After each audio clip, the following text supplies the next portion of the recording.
वास कर गए थे। और सारी जिम्मेवारी किसके ऊपर आ गई? प्रजापिता के ऊपर। जो मुरली में बोला है, सारी दुनिया एक तरफ और एक आत्मा, एक बाप दूसरी तरफ हो गया। बाहर की दुनिया वाले भी आक्रामक हो गए और अंदर की दुनिया वालों ने भी, ब्राह्मणों ने साथ छोड़ दिया। 8 पुरी के ब्राह्मणों ने, रह गए थोड़े से सूर्यवंशी। वो कमजोर पड़ गए।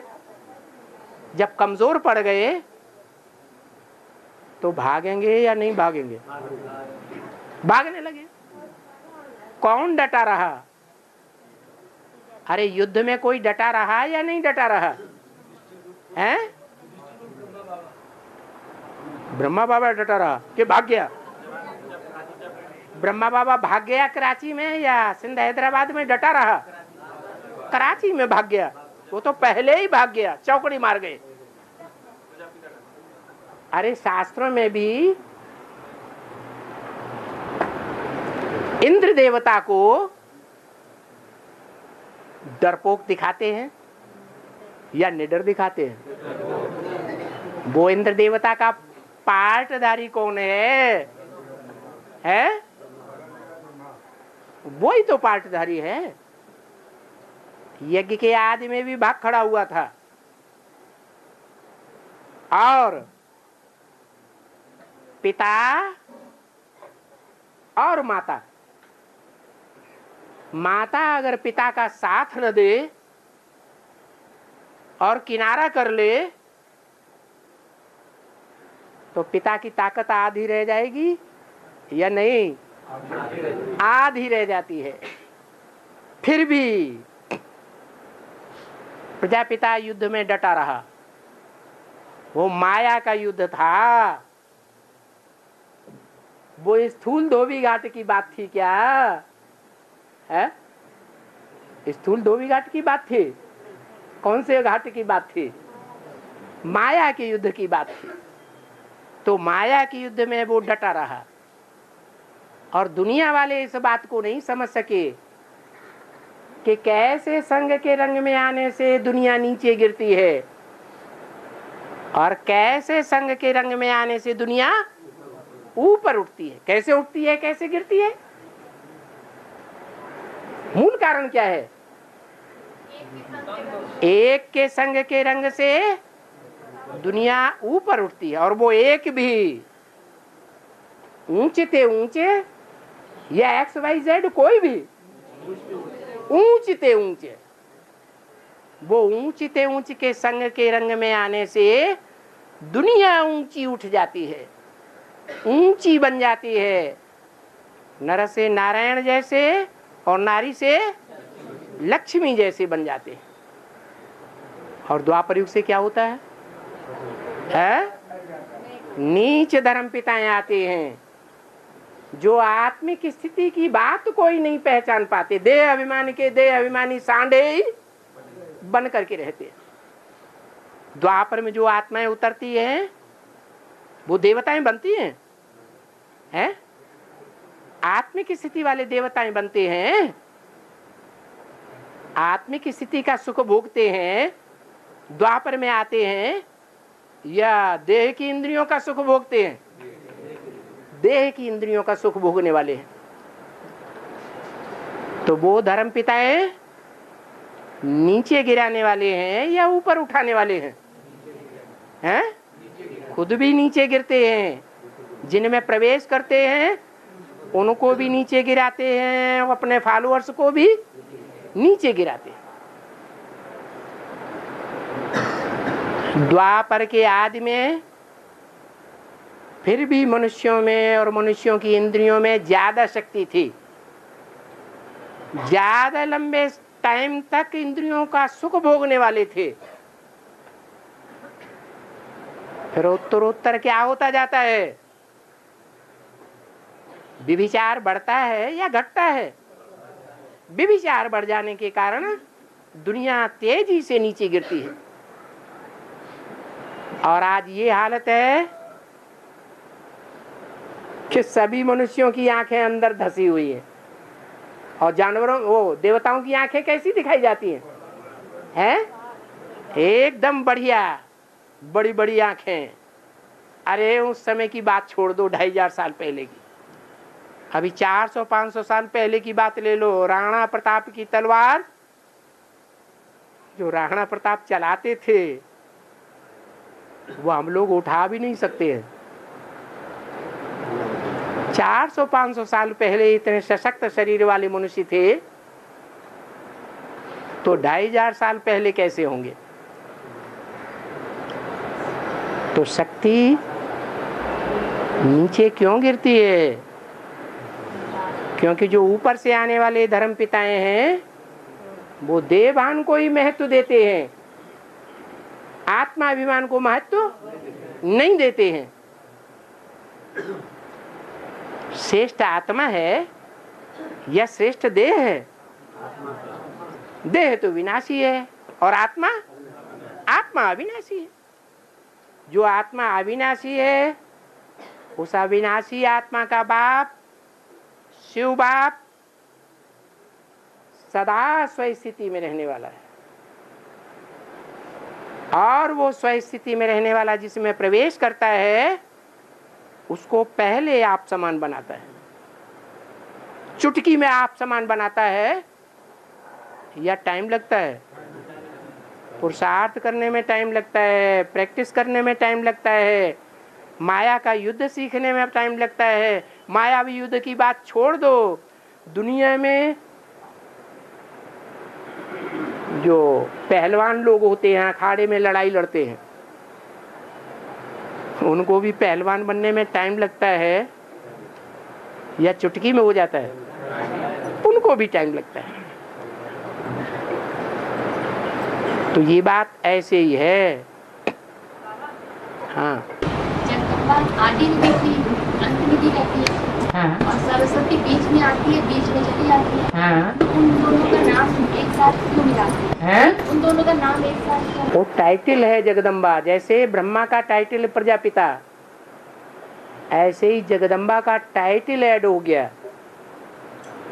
माँ के जाने के बाद उसका टाइटल उसे मिल गया। आदि में ओम राधे पढ़ाई पढ़ाती थी या कोई दो माताएं निमित्त थी? वो माताएं जो निमित्त थी, उन्हीं में से कोई जगदम्बा का टाइटल धारी थी।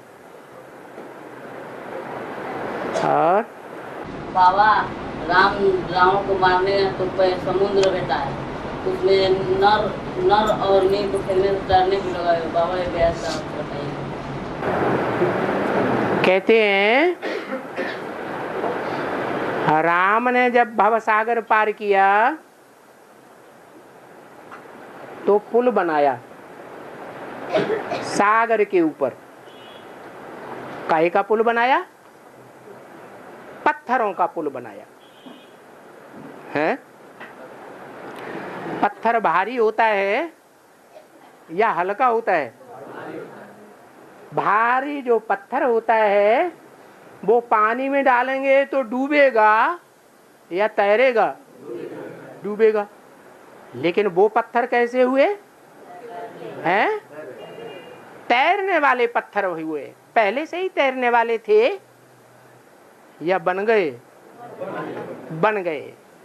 कहते हैं नल और नील के बंदर थे नाम के दो। कौन थे? नल और नील नाम के दो बंदर थे।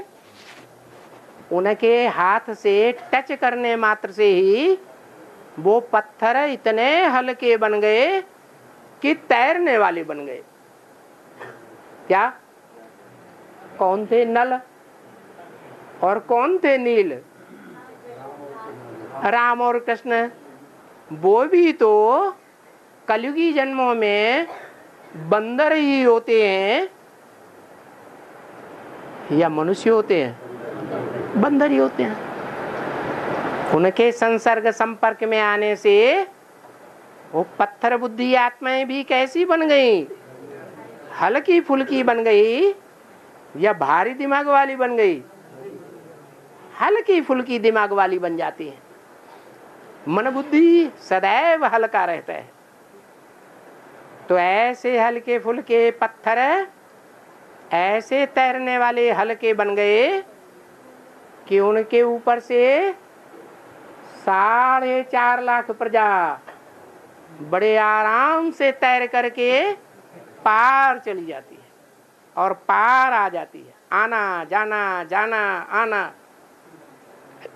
जैसे विषय सागर में तैरने में उनको बड़ा मजा आता है। डरते हैं क्या कि डूब जाएंगे? डरते हैं? अब ब्रह्मा कुमारियां डरती हैं या निडर हैं? माया के युद्ध करने में, प्रवृत्ति मार्ग में आने में डरती हैं या निडर हैं? डरती हैं। और आत्मा मरती है, आत्मा तुरंत गर्भ में आ जाती है। फिर 13 दिन तक वहाँ आत्मा रहती है। आत्मा 13 दिन तक वहाँ रहती है। क्या मुसलमानों क्रिश्चियंस की आत्मा 13 दिन तक शरीर में नहीं रहती है? हिंदू का बता। अरे आत्मा तो मुसलमानों की भी होती है, क्रिश्चियंस की भी होती है, हिंदुओं की भी होती है। हिंदुओं में ये आडंबर बनाए हुए हैं। क्या है? उनके आडंबर अलग हैं, इस्लामियों के आडंबर अलग हैं, क्रिश्चियंस के आडंबर अलग हैं। उनका फाउंडेशन कहाँ पड़ता है? यहाँ संगम युग में फाउंडेशन पड़ता है। ये सब 13 दिन और ये सब दुनिया भर के जो क्रियाकांड बनाए हैं, ये मनुष्यों के बनाए हुए हैं या भगवान ने बनाए हैं? भगवान तो कहते हैं आत्मा शरीर छोड़ती है और तुरंत जाकर के 1 सेकंड में गर्भ में प्रवेश कर जाती है। ये 13 दिन का किया कर्म कांड ये सब होता है, इससे कुछ फायदा नहीं। और तो बाबा शरीर मेडिकल कॉलेज में दे देना हैं? मेडिकल कॉलेज में दे देना चाहिए। जो डॉक्टर्स रिसर्च करते हैं बॉडी पर, हाँ, वही कह रही वहाँ दान दे देना चाहिए। उससे क्या फायदा होगा? उससे फायदा कि आप स्टूडेंट पढ़े। आपने देखा है कि नेत्रदान का बहुत आवाज चल रहा है चारों ओर। कितने नेत्रदान किए जाते हैं? किसी आदमी को देखा कि इसको आर्टिफिशियल आंखें दी गई? इंडिया में कोई आदमी देखा? कहाँ जाती हैं ये आंखें? हैं? कहाँ चली जाती है? अरे विदेश में क्यों चली जाती हैं? अपने देश में क्यों नहीं रहते हैं? क्योंकि ये नेत्रदान का, ये किडनी दान का, ये ढकोसला पीटने वाले जो हैं वो स्वार्थी हैं, अपनी बैंक बैलेंस बढ़ा रहे हैं। ये भारत के कल्याणकारी नहीं है। ये सब करने से कोई फायदा नहीं। अरे बाबा आते हैं तो देह अभिमान को कैसे जलाते हैं? कैसे हम जीते जी मरते हैं? हैं? अपन को आत्मा समझ है? बाप को याद करने से देह अभिमान भस्म होता है और हमको नया जन्म जैसे मिल जाता है। हम जीते जी मर जाते हैं। इसकी यादगार में हिंदुओं में जलाया जाता है। किसको जलाते हैं? देह को जलाते हैं। और यहाँ संगम युग में देह को जलाते हैं कि देहभान को जलाते हैं? देहभान को जलाते हैं। और मुसलमान क्रिश्चियन क्या करते हैं? क्यों? क्योंकि संगम युग में वो ऐसा पुरुषार्थ कर ही नहीं पाते जो देहभान को पूरा जला सके, भस्म कर सके, राख बना सके।